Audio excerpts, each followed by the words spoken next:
আমি যেহেতু ৮-৯ দিন ছিলাম, মাওলানা মিজানুর রহমান আজহারি ভাই, এরপরে ডেভিড লিও নামে একজন আছে ইসলামিক চিন্তাবিদ, স্কলার, অনেক দামি লোক।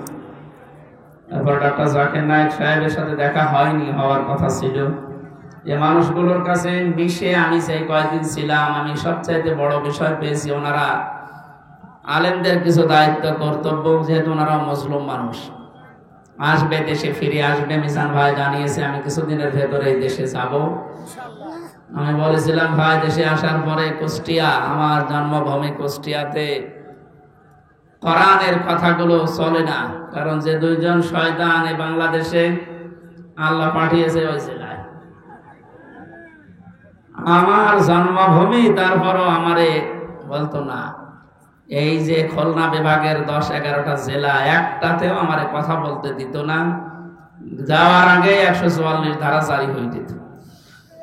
এখন যেহেতু সুযোগ এসেছে, ওনাকে বললাম আমার কুষ্টিয়া দিয়ে আপনি কোরআনের কথাগুলো আরম্ভ করবেন। উনি সময় দিতে চেয়েছি, দেখি দেশে আসুক ইনশাআল্লাহ। বাংলাদেশের প্রত্যেকটি জায়গা তখন আর জামাতের প্রোডাক্ট কেউ বলতে পারবে না। যারা বলতো তারা এখন কবরে। আল্লাহ রাব্বুল আলামিন তার কোরআনে কারীমকে যেন উন্মুক্ত করে দেন দেশের জন্য এবং প্রতিষ্ঠা করে দেন, বলেন আমিন।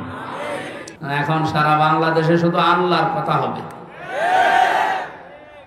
কারণ মানুষের জিকির করে আমরা বহু দেখেছি। একটা মানুষের আলোচনা, একটা মানুষের জিকির যে পরিমাণ হয়েছিল, যদি আল্লাহর জিকির ওই পরিমাণ এই দেশে হতো, আমরা আল্লাহর ওলি হয়ে যেতাম। আল্লাহরও মনে হয় সহ্যের বাইরে চলে গেছে, না তো এত অপমান তো আমি ফেরাউনকেও হতে দেখিনি। আমি তার জীবনী পড়েছি, তাহলে এত অপমান হয়নি। আল্লাহ রাব্বুল আলামিন কোরআনে কারীম কিভাবে মানুষের সামনে উপস্থাপন করা লাগে এটা আমাদের শিখিয়েছেন ১৫০০ বছর আগে। আমরা আল্লাহর ওই ধরনটা সামনে নিয়ে আসি, নাকি আমার মন মতো বলবো না।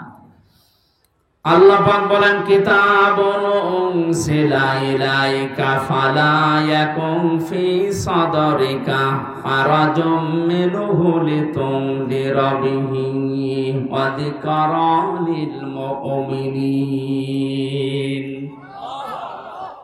আল্লাহ বলেন এই একটা কিতাব, পৃথিবীতে একটাই মাত্র কিতাবের নাম আল্লাহ জানিয়েছেন, তার নাম কোরআন শরীফ। এজন্য কবরে যাবার পর মানুষকে যখন জিজ্ঞাসা করা হবে মার রব্বুকা, তোমার রব কে, লোকটা যদি বলে রব্বি আল্লাহ, আমার রব আল্লাহ, সঙ্গে সঙ্গে ফেরেশতারা জিজ্ঞাসা করবে মা দীনুকা, তোমার জীবন ব্যবস্থা কি। লোকটা যদি বলে দীনুন আল ইসলাম, সঙ্গে সঙ্গে ফেরেশতা বলবে মান হাজার রাজুল, এই লোকটা কে ছিল। লোকটা যদি বলে ফেলে হাযা নাবিয়ুনা মুহাম্মাদুর রাসূলুল্লাহ সাল্লাল্লাহু আলাইহি সাল্লাম, সঙ্গে সঙ্গে ফেরেশতারা আরেকটা বলবে এই কথাগুলো তুমি পেয়েছো কোথায়। কথা বুঝতেছেন? আপনি পৃথিবীর কোন বইয়ের নাম, কিতাবের নাম বললে ফেরেশতারা কিন্তু ওগুলো চিনবে না। আপনাকে সঙ্গে সঙ্গে জবাব দিতে হলে বলা লাগবে আমি কোরআনে পেয়েছি, কারণ ফেরেশতারা এই একটা কিতাব চেনে। আল্লাহ জানে কিতাব দিয়েছেন, এই একটা কিতাব, এমন দামি কিতাব, এটা আল্লাহর পক্ষ থেকে এই পৃথিবীতে আল্লাহ নিজে পাঠিয়েছেন। নবীজি এই কিতাবুন শব্দটার ব্যাখ্যা করতে গিয়ে হাদিসে জানিয়েছেন মানিত্তাবাআল হুদা বিগাইরিল কুরআন আদাল্লাহুল্লাহ। তিরমিজি শরীফের হাদিস।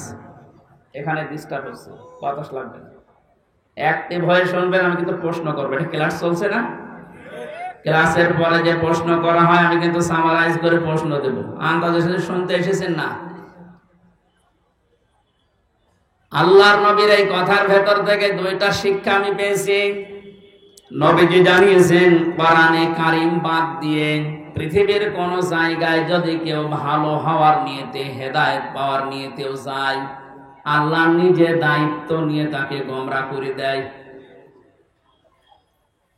আমার কথার অর্থ বোঝেন? নবীজির হাদিসের শেষ অংশ ছিল আদাল্লাহুল্লাহ, আদাল্লাহ ইউদিল্লু, সুলাসি মুজাররাদ থেকে এসেছে। শব্দটা যদি ভাবে ইফআল থেকে নবীজি বলতেন যে দল্লা আদাল্লা ইউদিল্লু বাবে এই ফাল থেকে শব্দটা আসা, নবী দল্লা ইয়াদিল্লু বলতে পারতেন। দল্লা ইয়াদিল্লু এ শব্দ দিলে বাংলা অর্থ হতো আপনি নিজেই নিজেকে খারাপ বানিয়ে ফেলেছেন, আপনি নিজের জন্য নিজে দায়ী, আর কেউ দায়ী না। কিন্তু আদাল্লা শব্দ যখন আসবে বাংলা অর্থ তখন হবে আপনার হয়তো নিয়ত ভালো ছিল, আপনি কোন জায়গায় গিয়েছিলেন যে ভালো হয়ে যাব, কিন্তু কোরআন সেখানে ছিল না। এই জন্য আল্লাহ রাগ করে নিজে দায়িত্ব নিয়ে আপনাকে আরো খারাপ বানিয়ে দেবে। এটার জন্য সবচেয়ে বড় কারণ হচ্ছে পৃথিবীতে একটাই মাত্র কিতাব আল্লাহ মানুষকে হেদায়েত দেওয়ার জন্য সর্বশেষ পাঠিয়েছেন, তার নাম কোরআন শরীফ। কোরআন বাদ দিয়ে হেদায়েত দেওয়ার মতো কোন কিতাব কিয়ামত পর্যন্ত আর নেই। কথা বুঝতেছেন? এজন্য সর্বপ্রথম আয়াত দেখবেন যালিকাল কিতাবু লা রাইবা ফি, কিতাবের আগে আলিফ লাম আছে। আল্লাহ নির্ধারিত করে জানিয়েছেন একটাই মাত্র কিতাব যেটা মানুষকে হেদায়েত দিতে পারে, তার ভেতরে কোনো সন্দেহ নেই, ভুল নেই, অবকাশও নেই। হাদিসের ব্যস্ততায় আমি যেটা পেয়েছি, ও বাংলার জনগণ, কোরআন যেখানে নেই ওই রকম জায়গায় এখন থেকে যদি আপনি ভালো হওয়ার নিয়তেও যান, আপনাকে আমির হামজা খারাপ বানাবে না, খারাপ বানিয়ে দেবে কে? এবার এক বাক্যে বলবেন হেদায়েত দেওয়ার একচ্ছত্র মালিকানা হামজার? বলেন। নবীজির? কার? আল্লাহ ছাড়া পথ কেউ দেখাতে পারে না, হেদায়েত দিতে পারে না। উনি যদি বলেন আমি তোকে খারাপ বানাবো, বলেন তো কে আছে আপনাকে পথ দেখাবে? বলেন। এই জন্য আমার শেষ কথা, ফাইনাল কথা এইটাই, আজকে থেকে সিদ্ধান্ত দৃঢ়ভাবে নেওয়া লাগবে। কোরআন যেখানে নেই, সে যত বড় বাবার দরবার হোক, যত বড় রাজনৈতিক দল হোক, যেখানে কোরআন চলে না, কোরআনের কর্মসূচি নেই, আমি ওখানে যাব না। ওখানে যদি আমি ভালো হওয়ার নিয়তেও থাকি, তাহলে আমরা খারাপ বানিয়ে গোমরা বানিয়ে জাহান্নামে পাঠাবে কে? আমার মনে হয় এই ওয়াজটা যদি আজ আমরা বাংলার 18 কোটি জনগণের ভেতরে 10 কোটি মানুষও মেনে নিতে পারি, এদেশে আমরা গোমরাহি থেকে মুক্ত হব। আল্লাহ রাব্বুল আলামিনের হেদায়েত আমাদের জন্য আম হয়ে যাবে। আশা করছি আপনি কথাটা মেনে নেবেন আপনার প্র্যাকটিক্যাল জীবনে, যে কোরআন যেখানে নেই ওই রকম দলে আমি আজকে থেকে আর নেই। এটা শুধু সামিয়ানার নিচ পর্যন্ত শেষ, বাইরে নিয়ে যাবেন তো? যেখানে কোরআন নেই, তাহলে যদি আপনি জানো ভালো হওয়ার নিয়ত আপনার ছিল, কিন্তু আপনাকে আল্লাহ ভালো রাখবে না। শ্বশুরকে মানুষ অনেকে বাবা বলে ডাকে, এটা হারাম না, জায়েজ আছে। কিন্তু নিজের বাবার সামনে যদি বারবার শ্বশুরকে আব্বাজান বলেন, লোকজন জিজ্ঞাসা করে এইটাকে, এটা আমার শ্বশুর আব্বা, আর এইটা চিনি না, বাবা রাগ হবে না? বাবা বলা জায়েজ আছে বলে আপনি একেবারে সব সময় মুখে ফেনা তুলে ফেলবেন আব্বাজান বলে, আসল যেটা জন্মদাতা বাবা, ওর কোনো খবর নেই। ওনার মনে যেমন দুঃখ লাগার সম্ভাবনা আছে, কোরআনে কারীম আল্লাহ হেদায়েত দেওয়ার জন্য পাঠিয়েছেন। এইটা বাদ দিয়ে সত্যি যদি আপনি কোন জায়গায় আপনার নিয়ত ভালো নিয়েও যান, আল্লাহ কিন্তু দায়িত্ব নিয়ে আপনাকে খারাপ বানিয়ে দেবে। আল্লাহ এই জন্য শব্দটা প্রথমেই দিয়েছেন কিতাবুন, এই একটা কিতাব। উনজিলা ইলাইকা, হে নবী আপনার প্রতি আমি এটা নাযিল করেছি। ফালা ইয়াকুম ফি সাদরিকা হারাজুম মিনহু লিতুনদিরা বিহি, এই কিতাব দিয়ে যখন ওয়াজ করবেন, এই কিতাব দিয়ে আপনার উম্মতদেরকে যখন সতর্ক করবেন, তখন আপনার মনের ভেতরে যেন কোনো সংকীর্ণতা না আসে। হারাজন শব্দের ব্যাখ্যা পেয়েছি আমি তাফসিরে 2টা, একটু খেয়াল করেন। 1 নম্বরে কোরআনে কারীম দিয়ে যখন আপনি মানুষকে বোঝাবেন, তাফসির করবেন, ব্যাখ্যা বিশ্লেষণ দিবেন, তখন আপনার মনের ভেতরে যেন এই ধারণা না আসে, না জানি অনেকের আবার মন খারাপ হয় কিনা। এরকম মানুষের দেশে ছিল না? কোরআন দিয়েই বলতো, কিন্তু কেটে যেত, চেপে যেত, গোপন করত। মনে মনে ভাবতো সব যদি কোরআনের কথা ওপেন ভাবে খোলাখুলি বলি, সবার মন পাওয়া যাবে না, অনেকে আমার উপর মন খারাপ করবে। এই জন্য নবীজিকে আল্লাহ প্রথমে এ শব্দ দিয়ে জানিয়েছেন, আপনি যখন কোরআন প্রচার করতে যাবেন তখন আপনার মনের ভেতরে যেন কোনো সংকীর্ণতা কাজ না করে যে কে কি বলল। 2 নম্বরে, আবহমান কাল থেকে অনেক নিয়ম নীতি ইসলাম মনে করে মানুষ পালন করে আসছে। আপনি যখন কোরআনে কারিমের কথাগুলো সঠিকভাবে তুলে ধরবেন, ওইগুলো টিকবে না, এমনি কেটে যাবে, খারাপ হবে, আপনি সবার মন তো পাবেন না। এই জন্য আপনাকে বলছি, কে কি মনে করবে বলবে, কারো দিকে তাকাবেন না। আপনার মনও যেন ছোট না হয়, সংকীর্ণ না হয়। সঠিক কথাগুলো তুলে ধরার দায়িত্ব আপনার, আর হেদায়েত দেওয়ার দায়িত্ব আমি আল্লাহর। যিকরালিল মুমিনিন, কোরআন শরীফ আমি আল্লাহ দিয়েছি মুমিনদের জন্য, এটা উপদেশ। এই আয়াতটা সামনে রেখে আজকে আমরা তেলাওয়াত কিন্তু আয়াতের তাফসীর করব ইনশাআল্লাহ। এবার বলি আমরা, আউযু বিল্লাহি মিনাশ শাইতানির রাজীম, বিসমিল্লাহির রহমানির রহিম। আল্লাযীনা ইয়াত্তাবিউনার রাসূলান নাবিয়্যাল উম্মিয়্যাল্লাযী ইয়াজিদুনাহু মাকতুবা। সাদাকাল্লাহুল আযীম। কোন সূরা বলেন তো? আরাফ। আরাফ মানে? আরাফ মানে প্রাচীর। আরাফ মানে কি? বিভিন্ন অর্থ আছে। আরাফের অন্যতম অর্থ হচ্ছে আরাফ মানে প্রাচীর। কিয়ামতের দিন আল্লাহ জান্নাত জাহান্নামের মাঝে একটা প্রাচীর দাঁড় করাবেন। কিছু মানুষকে আল্লাহ ওই জায়গায় বসাবে, জান্নাতেও দেবে না, জাহান্নামেও দেবে না, ওখানে স্টিল তারা বসে থাকবে, দাঁড়িয়ে থাকবে। এই খেয়াল করেন, এদিকে এত নড়াচড়া কি, সমস্যা কি? এদিকে আসার দরকার নেই। দেখেন তো উনি কি বলে, দেখেন না, উনি তো বলো হয়েছে, ঠিক আছে। না, আপনি যদি আমল করতে না পারেন তাহলে তো আসার দরকার নেই। নামকরণ বলছে, তাফসীর করার জন্য 13টা জিনিস সামনে রাখা লাগে। আমরা উসুলে তাফসীরের যে নিয়ম পড়েছি, এখানে কত আলেম বসে আছে দেখতে পাচ্ছেন না? নাকি ফাটা যায় একজনকে লাগিয়ে দেব?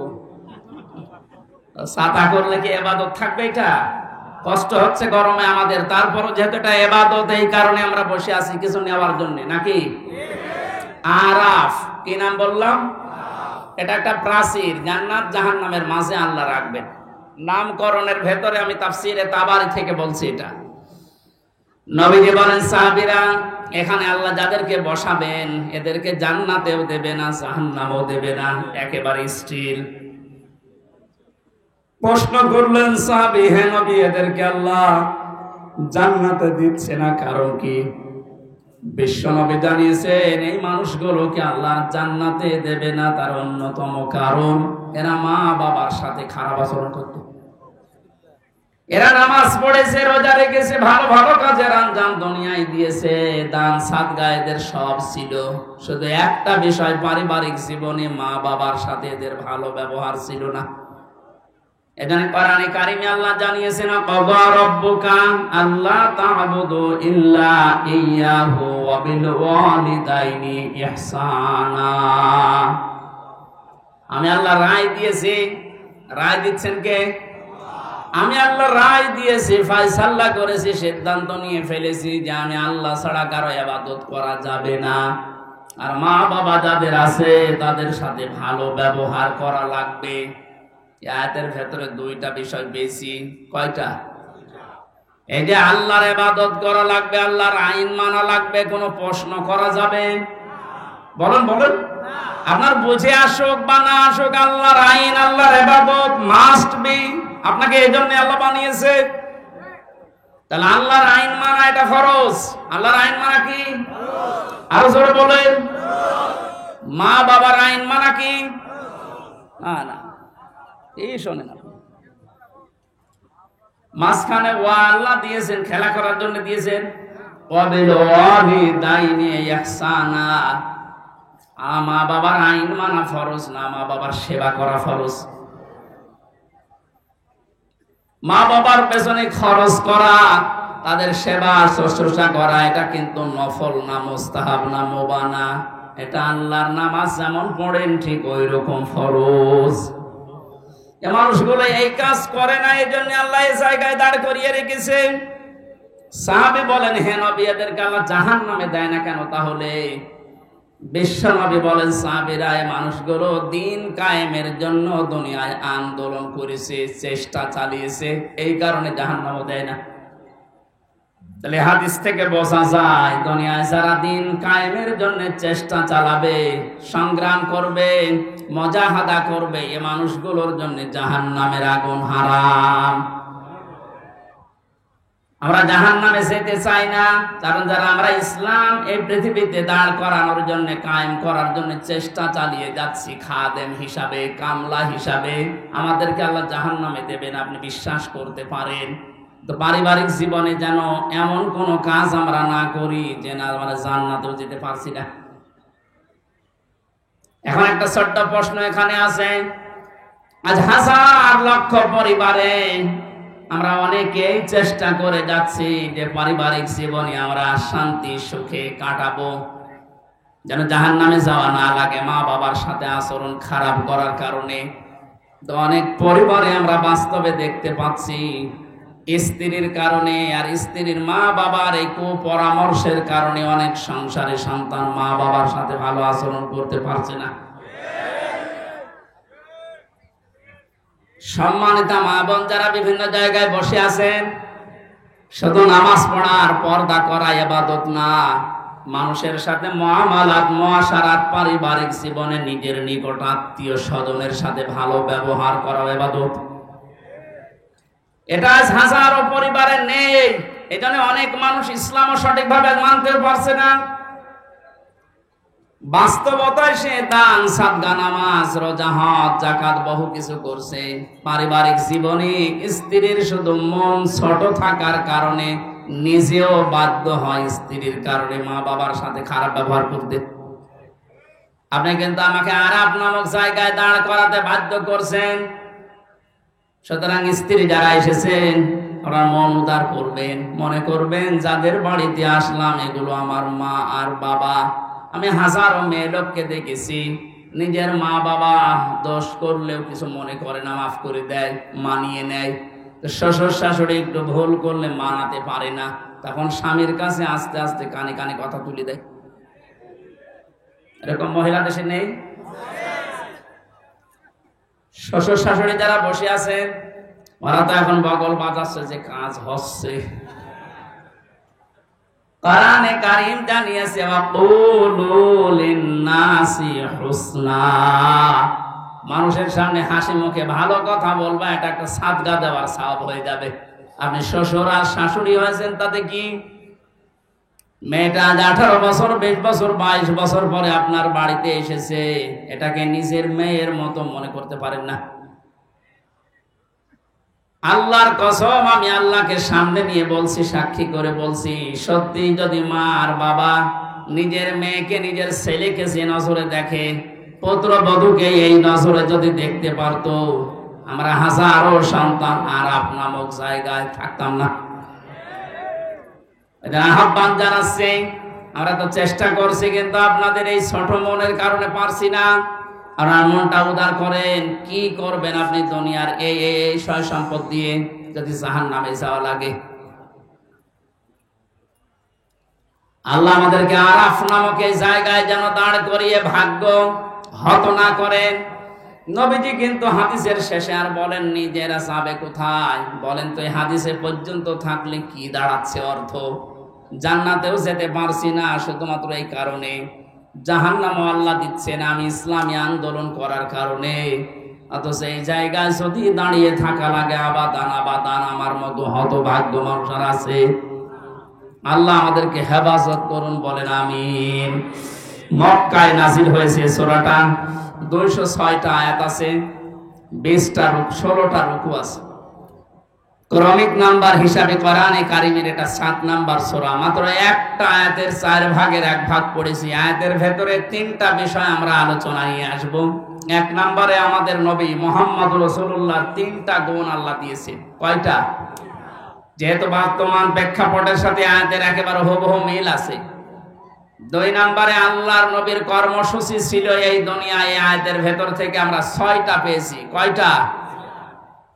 3 নম্বরে আমরা যারা তার উম্মত এখন দাবি করব কিয়ামত পর্যন্ত, তাদের কর্মসূচি হবে, তাদের করণীয় হবে 4টা। তাহলে নবীজির পরিচয় তুলে ধরা হবে আয়াত দিয়ে 3টা, বিশ্ব নবীর কর্মসূচি তুলে ধরা হবে 6টা, আর আমাদের করণীয় তুলে ধরা হবে 4টা। সব মিলে 13টা। কয়টা? এই 13টা বিষয় আজকের আলোচনায় আছে। আমরা একটা একটা করে তাফসীর আকারে শুনছি। আপনারা আছেন তো? আল্লাহ পাক বলেন আল্লাযীনা ইয়াত্তাবিউনার রাসূলান নাবিয়্যাল উম্মিয়্যা, তোমরা অনুসরণ করো, ইত্তেবা করো, দেখে দেখে চলো। এই যে তাবউন শব্দটা আছে, আমি 12 সালে যখন আলোচনা আরম্ভ করেছিলাম বিশ্ববিদ্যালয়ের 2nd ইয়ারে থাকতে, ওই সময় তাবউনের ব্যাখ্যা পড়েছিলাম। অনেকে ইন্টারনেটে এটা দেখেছেন, মনে আছে আপনাদের? তাবউন মানে কি? তাবউন মানে দেখে দেখে চলা। আপনার সামনে একটা মানুষ হেঁটে যাচ্ছে, কিভাবে কিভাবে পা লাগায়, কোথায় হাত নাড়ায়, মাজা দোলায়, কিভাবে তাকায়, একেবারে ওইভাবে হুবহু ওই জায়গায় পা ফেলে হাত নাড়িয়ে মাজা দুলিয়ে চলার নাম তাবউন। আল্লাহ পাক এখানে ইত্তেবা দিয়েছেন আল্লাযীনা, যারা ইয়াত্তাবিউনা অনুসরণ করছে, করবে। এটা মোজারে, বর্তমান, ভবিষ্যৎ, প্রেজেন্ট, ফিউচার। কার অনুসরণ করছে, করবে? রাসূলান নাবিয়্যাল উম্মিয়্যা, বিশ্বনবীর পরিচয় আল্লাহ এখানে দিয়েছেন 3টা। 1 নম্বরে রাসূল ছিলেন তিনি, 2 নম্বরে তিনি ছিলেন নবী, 3 নম্বরে তিনি ছিলেন উম্মি।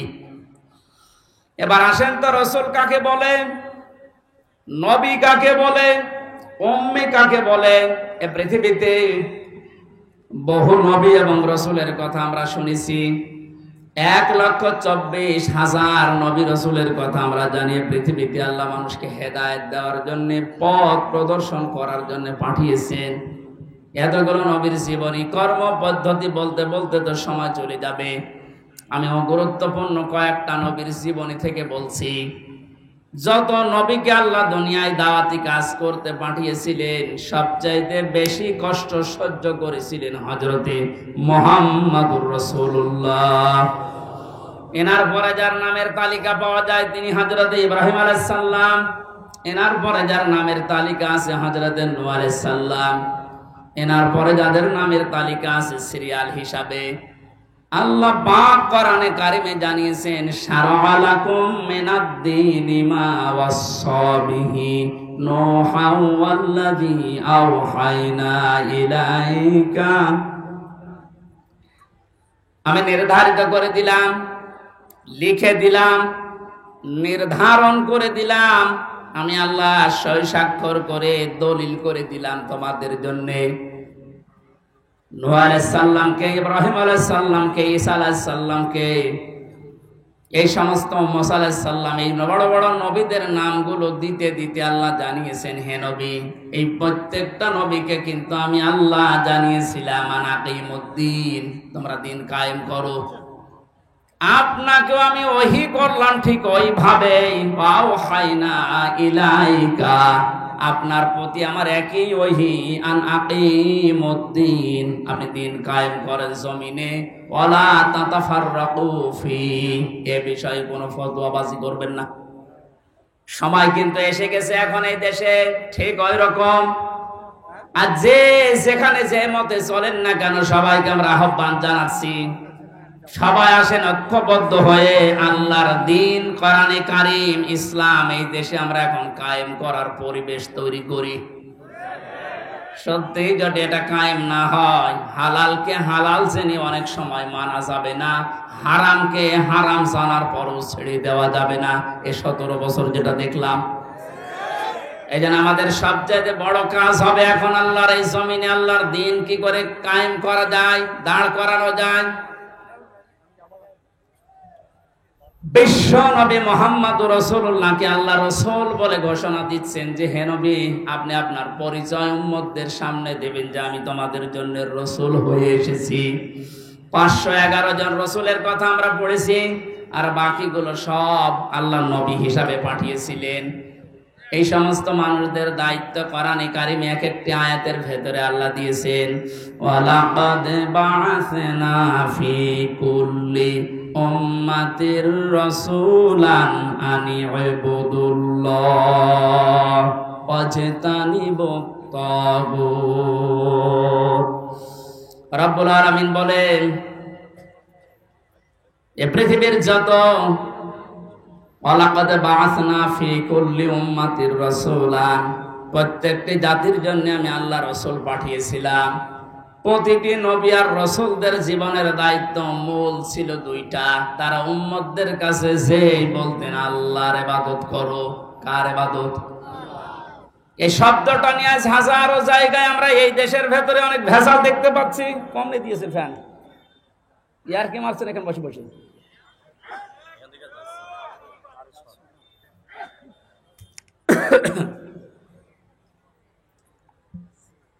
এই যে ইবাদত, এই শব্দটা ব্যাপক অর্থবোধক একটা শব্দ। এটা নিয়ে আজ হাজারো ঝামেলা ভেজাল তৈরি করে শব্দটাকে আজ কলঙ্কিত করে ফেলেছে অনেকে। এই জন্য সতর্ক হওয়ার সময়, সংস্কারের সময় যখন চলছে, আমরা এখন সতর্ক এবং সংস্কার এই মন নিয়ে আমরা ইবাদত করব। আমার ইবাদতের ভেতরে যেন কোনো ভেজাল না আসে। গাড়ি গাড়ি ইবাদত করা লাগবে, কোরআনে আল্লাহ এমন দেয়নি। ইবাদত করো, আখলিস দীনাকা ইয়াকফিকাল আমালুল কলিল। তোমার ঈমানটা যদি খাঁটি হয়, কাজকর্ম আমল যদি কম হয়, আমার আল্লাহ মাফ করে দেবে। আমাদের অনেকের কাজ কারবার দরবেশ বাবার মতো গাড়ি গাড়ি দেখতে পাচ্ছি। একটা বক্তব্য শুনেছিলাম কয়েকদিন আগে, ও বলেছে কোরআনেও সমস্যা আছে। এই নামটা নিয়ে, আহলে হাদিসের নাম নিয়ে অনেক মানুষ আজ মানুষকে ধোঁকা দিচ্ছেন। আহলে হাদিস এই শব্দটা খারাপ না, কিন্তু শব্দটা নিয়ে আজ ধোঁকা দিয়ে বোকা বানিয়ে অনেকে এখনো পর্যন্ত জালেমদের পা চাটতেছে। কালকের বক্তব্য ছিল একজনের রফিক নামে, আমি নাম নিয়েছি এই কারণে চেনার জন্য। লোকটা জানাচ্ছে এখন জনগণকে, আবু সাইদ নামে এই ছেলেটা শহীদ হয়নি, ও নিজে আত্মহত্যা করেছে।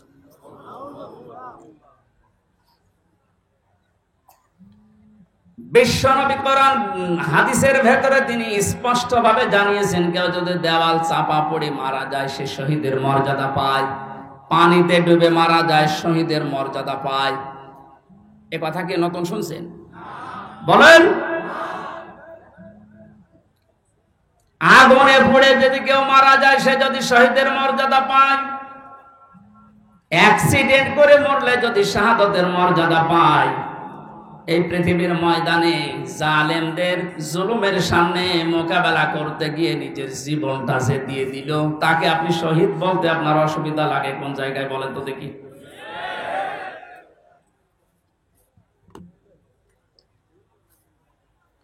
এবার আমাদের দুইটা নোটিশ বলছে, যেহেতু এই শব্দটা শুনে আজ 2 দিন ধরে অনেক জালেমের দোসর যারা, তারা এখনো পর্যন্ত অপপ্রচার চালাচ্ছে এদের বিরুদ্ধে।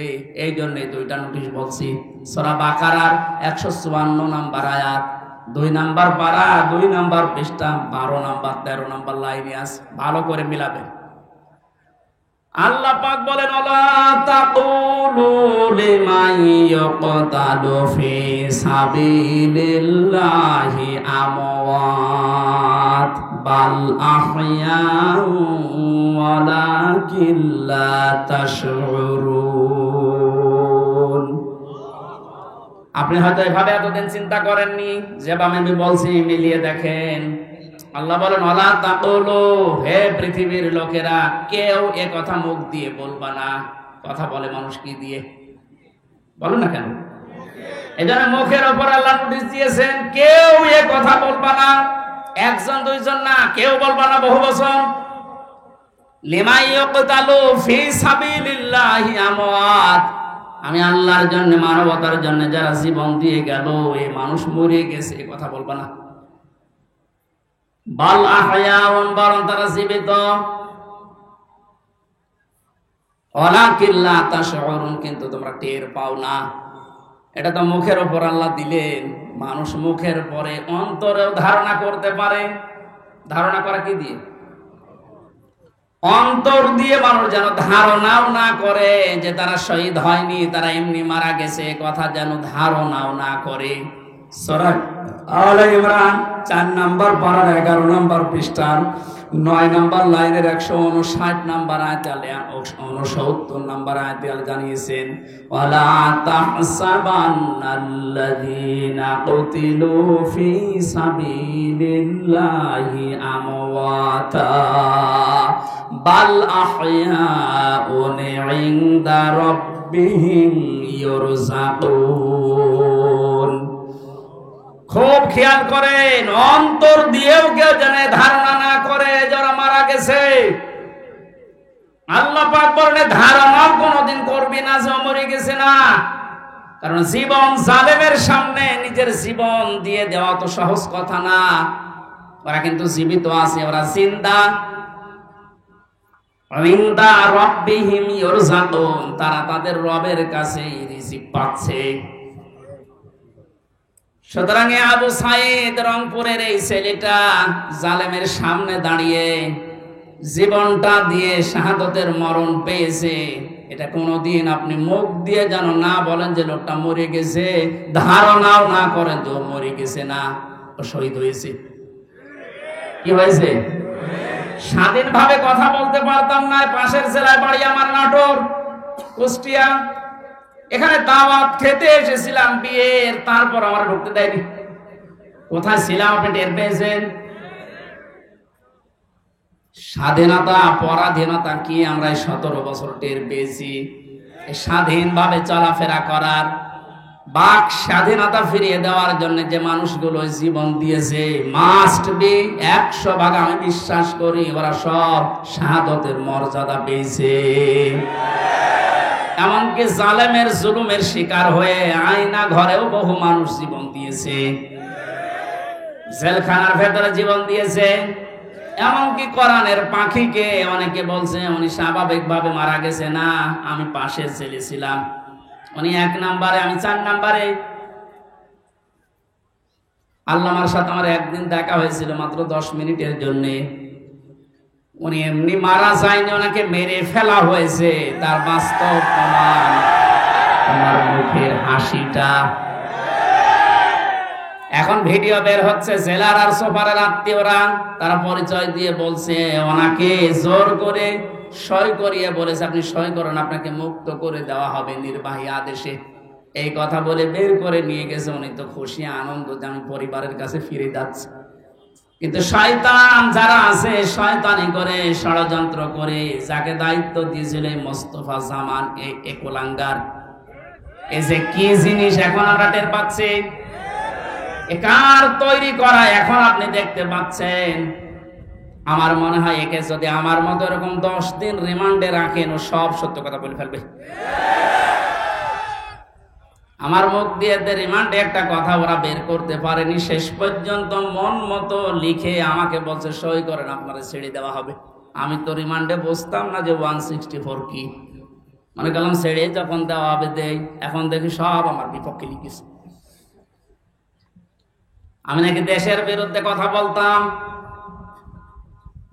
যতগুলো বক্তব্য দিয়েছি দেশের ভালোবাসার পক্ষে দিয়েছি, কারণ দেশকে ভালোবাসা এটা ঈমানের অঙ্গ। আরে মানুষগুলো এটা আমাকে বলে কয়ে নিয়েছে যে বলেন আপনি যে আপনাকে এদেশের কিছু মানুষ টাকা পয়সা দিয়ে ব্যবহার করে যে আপনি দেশের বিরুদ্ধে, এই সরকারের বিরুদ্ধে, তাহলে আপনাকে ছেড়ে দেব।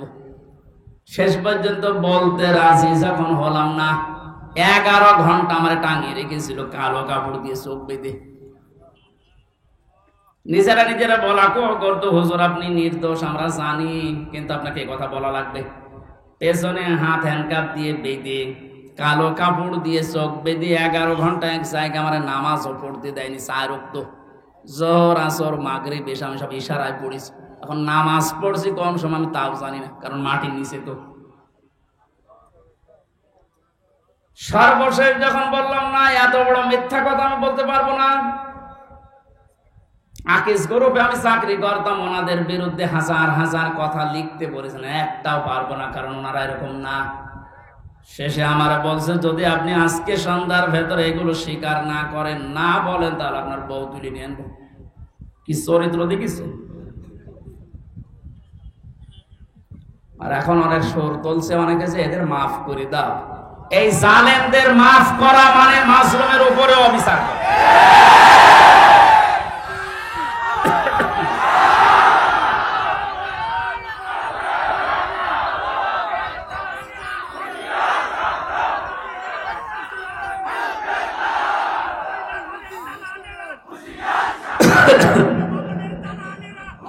আমার ভাইরা,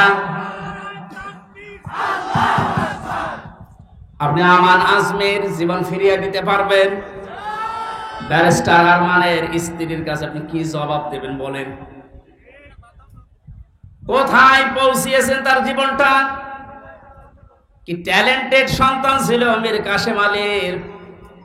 আমি জেলখানায় থাকতে এক কারারক্ষী এসে আমার কুতুবউদ্দিন ওর বাড়ি, রাজবাড়ি, রাত 12টার পরে যখন ডিউটি হয়েছে, এসে বলছে, হুজুর একটা গোপন কথা বলি, কাউকে যেন বললেন না এখানে, তাহলে আমার সমস্যা হবে।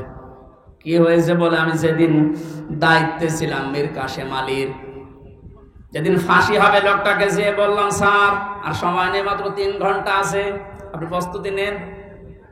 উনি আমারে বলছে, ভাই কারারক্ষী এখনো তো সময় 3 ঘন্টা আছে, আমি 2 ঘন্টা ঘুমাই, তুমি আমারে ডেকে দিও।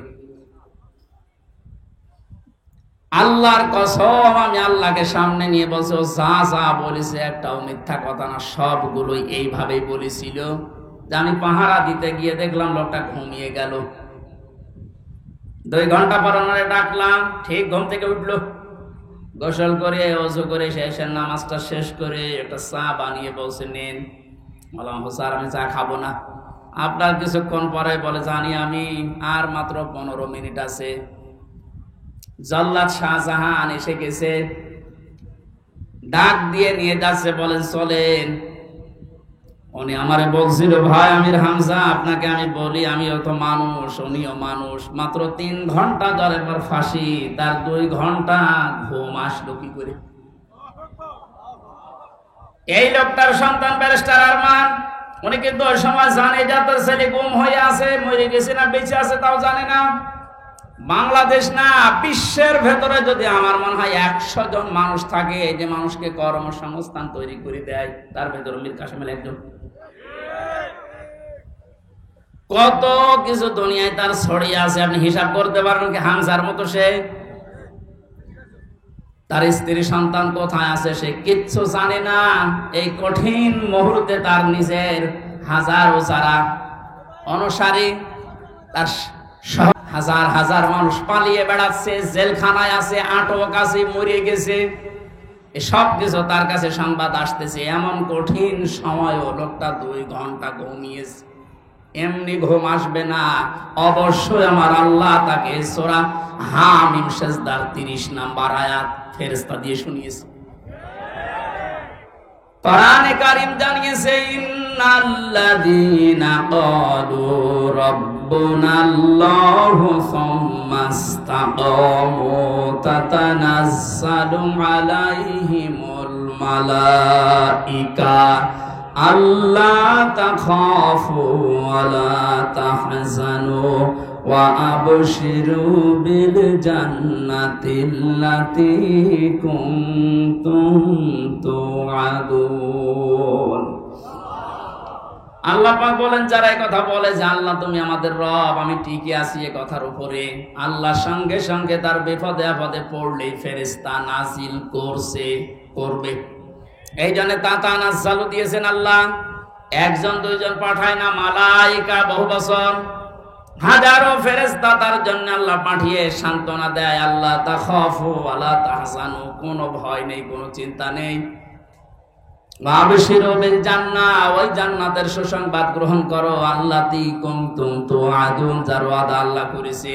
আমার মনে হয় ঠিক মীর কাসেম আলী শহীদ উনি আল্লাহর ফেরেশতাদের দ্বারা শুনতে পেয়েছিলেন, সন্তান ব্যারিস্টার আরমারের জন্য চিন্তা নেই, হাজার হাজার সহকর্মীর জন্য চিন্তা নেই, ওগুলো আল্লাহ সব দেখবে, তুমি জান্নাতে প্রবেশ করো।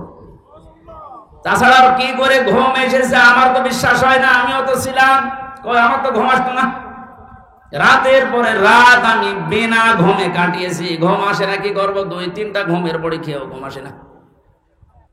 অথচ লোকটার 2 ঘন্টা 2.5 ঘন্টা পরে ফাঁসি, আর বলছে আমি 2 ঘন্টা ঘুমিয়ে নেই। আপনি কি যা তা মনে করেন এটা? এই লোকটার সন্তান ব্যারিস্টার আরমান 8টা বছর তার স্ত্রী জানতো না যে লোকটা মেসে আছে না মারা গেছে। গতকালকে তিনি একটা ভিডিওতে বলছিল, আমি আমার পরিবারের আশা ছেড়ে দিয়েছিলাম, কারণ খাবার দিত পচা খাবার, অধিকাংশ সময় আমার রোজা রেখে কাটানো লাগতো। এই 8 বছরে আমার মনে হয় সে প্রায় 8 বছরই রোজা ছিল।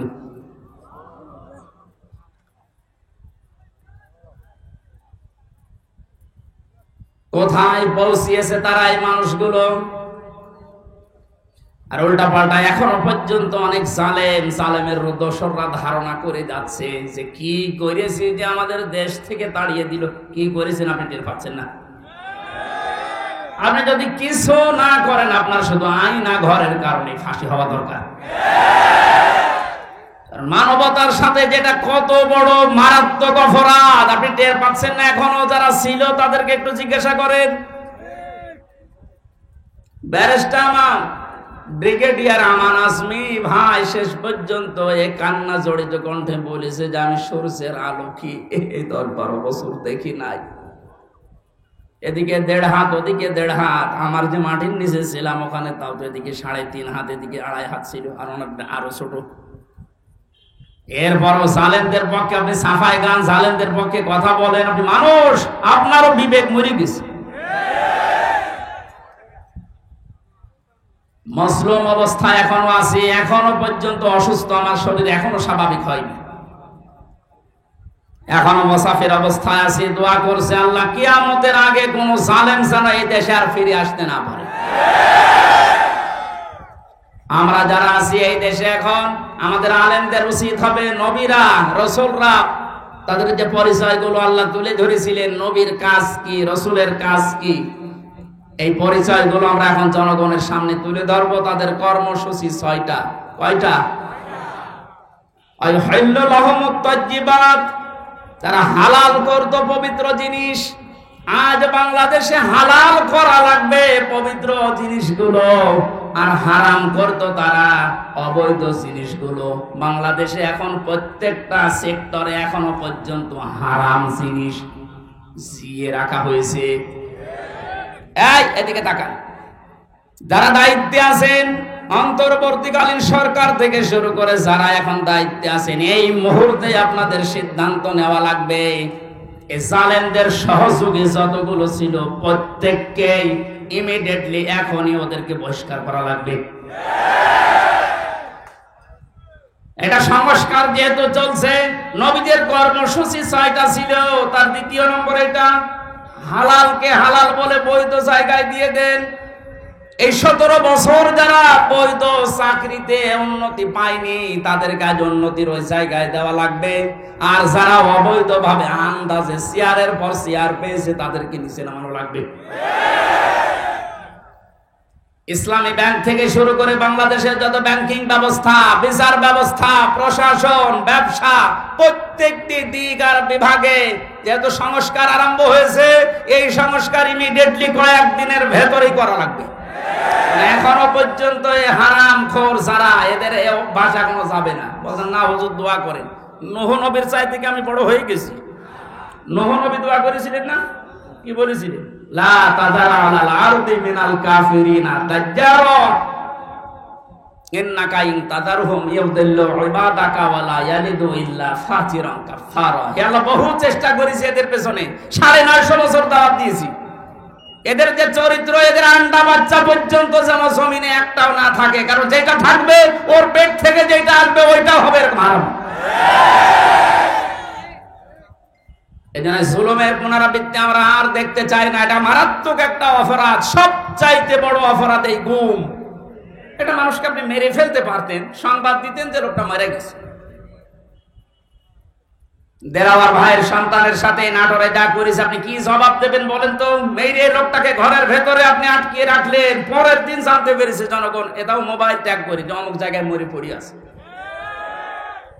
এই বিশ্বাসঘাতক, এই জালেমকে যদি এখন নাটোরবাসী মাফ করে দেয়, তো কি জবাব দেবেন আপনি আল্লাহর কাছে আর দেলাওয়ারের কাছে? বলেন, আপনার ছেলেটা যদি হয়তো আপনি টের পেতেন। আমি একটু টের পেয়েছি, তাই আমার মুখ দিয়ে বরদোয়া চলে আসছে। আমার মেয়েটা আমাকে আজ পর্যন্ত চেনে না। 3টা বছর আমার যোগাযোগ বিচ্ছিন্ন রেখে দিয়েছিল শয়তানরা। ওরে আমি 8-9 মাস রেখে গিয়েছিলাম, এখনো তো বয়স 4 বছর। আমার এখনো পর্যন্ত আমার কাছেও আসে না, আমার ডাকেও না, আমার কাছে আসে না। কারণ মনে করো বিভিন্ন হুজুর আসতো, ওই রকম একজন হুজুর। আমি জেলখানা থেকে যেদিন বের হয়ে বাড়িতে গেলাম, আমার বলছে, হুজুর আমাদের বাড়ি চলে। আপনি হাসতেছেন, আমার মনের ভেতরে কত দুঃখ জানেন। আমার নিজের মেয়ে আমার চিনি না। যে জালেমদের কারণে, জুলুমের শিকার হওয়ার কারণে ওদেরকেও যেন ওদের বংশধর না আছে, মাফ করে দিন। মাপ আপনি এই জায়গায় থাকলে আপনার মুখ দিয়ে মাপ বের হতো না। কিসের মাপ? সংস্কার যখন চলছে, নবীদের কর্মসূচি 6টা, এই 6টার ভেতরে 1 নম্বরে এইটা যে হালাল জিনিসকে হালাল জায়গায় নিয়ে এসে বৈধতা দান করেন। সুতরাং এই মুহূর্তে বাংলাদেশের সবচাইতে বড় কাজ হবে, যারা এতদিন পর্যন্ত জুলুমের শিকার হয়ে ওই জায়গায় যেতে পারেনি, ব্যাংকিং ব্যবস্থা বলেন, বিচার ব্যবস্থা বলেন, প্রশাসন বলেন, ব্যবসা বলেন, আজ ওদেরকে ওই জায়গাগুলোয় পৌঁছিয়ে দেওয়া লাগবে। আর হারাম কাজ যেগুলো হারাম হিসাবে হারাম ঘোষণা দেওয়া লাগবে। হারাম এ দেশে নেই, এই কথা বলেন না কেন? বহু অবৈধ জিনিস অলরেডি বন্ধ হয়ে গেছে, সামনে আরো বন্ধ হবে ইনশাআল্লাহ। কোরআনে কারীম থেকে আবার বলছে, আল্লাহ রাব্বুল আলামিন জানিয়েছেন, হে পৃথিবীর মানুষেরা, 3 নাম্বার নবীদের কাজ ছিল সৎ কাজে আদেশ করবে, তারা অসৎ কাজে বাধা দেবে। আজ বাংলাদেশ জামাতে ইসলামীর সর্বোচ্চ দায়িত্বে যিনি আছেন ডাক্তার শফিকুর রহমানের দিকে আপনি তাকান। 4টা দিন এই লোকটার সাথে আমি এক ঘরে ছিলাম, কাশিমপুর কারাগারে। এটা মানুষ বলা যায় না, আমার মনে এটা ফেরেশতা। তার যে ঈমান কোন পর্যায়ে আপনি তার সাথে না মিশলে বুঝবেন না। মনে করছেন জামাত ইসলাম, না, কিসের জামাত? সে জামাতের ঊর্ধ্বে। লোকটাকে আমি একদিন বলছি, স্যার আমি তো 3 বছর আছি, আমিও যোগাযোগ বিচ্ছিন্ন, ওইভাবে বলতে পারি না, আমার দেয় না। আমার আর মাওলানা মামুনুল হকের কল মোবাইল দিত না, অন্য সবাইকে দেয়, আমাদের দেয় না। হেফাজতের আরো যারা আলেম ছিল তাদের দিত না। ওনাকে দেওয়ার পরে দেখলাম 4 তালা দিয়েছে। দেখা করতে যে বললাম, স্যার এখানে একটা উপায় আছে, আপনি যদি অনুমতি দেন তাহলে আপনাকে কারারক্ষীদের মাধ্যমে একটা কায়দা করে মোবাইল এনে দিই, ছোট মোবাইল, আপনি কথা বলতে পারবেন চুরি করে। যে কি বললে, কার সাথে কথা বলবো? অথচ তার ছেলেটাও পাশের জেলে আছে, তার ছেলেও ডাক্তার, পাশের 1 বিল্ডিং পরেই তার ছেলে জেল খাটতেছে। কি হিন্দাল সার্কিয়া, কি শয়তানি নাম, উল্টোপাল্টা নাম দিয়ে মামলা।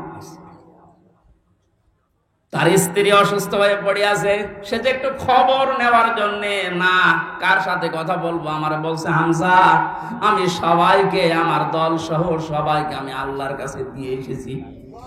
এই কঠিন মুহূর্তে এই কথা মুখ দিয়ে বের হওয়া, আপনি মনে করছেন এ আর কি? আপনি জায়গা মতো জানতো আপনার মুখ দিয়ে কথা বের হয় কিনা? 5 তারিখের পর থেকে এই লোকটার যে উদ্যোগ দেখতে পাচ্ছি আজ আমরা, সারা বাংলাদেশ সহ যে অ্যাক্টিভিটিস, যে কাজগুলো, সৎ কাজের আদেশ, অসৎ কাজে বাধা দেওয়ার জন্য যে ভূমিকাগুলো পালন করছে, আমার মনে হয় এভাবে যদি আল্লাহ চালায়, কিছুদিনের ভেতরে এটা আমরা দেখতে পাবো। এখন অলরেডি শুরু হয়ে গেছে। আল্লাহর দিনের ভেতরে মানুষ এখন দলে দলে পালে পালে প্রবেশ করছে। তাদের অন্তত বিবেক একটু জাগ্রত আছে। বহু শিক্ষিত মানুষ, আমি কথা বলি তো মাঝে মাঝে, দেখি না বলছে আর কি করব, জীবনটা নষ্ট করে ফেলেছে জালেমের কথা শুনে, বাকি জীবনটা অন্তত ইসলামের কাছে দিয়ে আখিরাতটা তৈরি করি।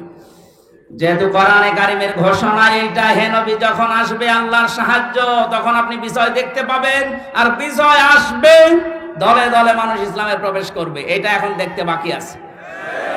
শুরু হয়ে গেছে অলরেডি। 20% মানুষ এই দেশে দিন কায়েম হোক এটা চাইতো, কিন্তু এই 5 তারিখের পর থেকে আজকে 19 তারিখ, মাত্র এই কয়দিনে জরিপ পেলাম অলরেডি 35% মানুষ এই দেশে এখন চাচ্ছে যে দিন এই দেশে কায়েম হোক।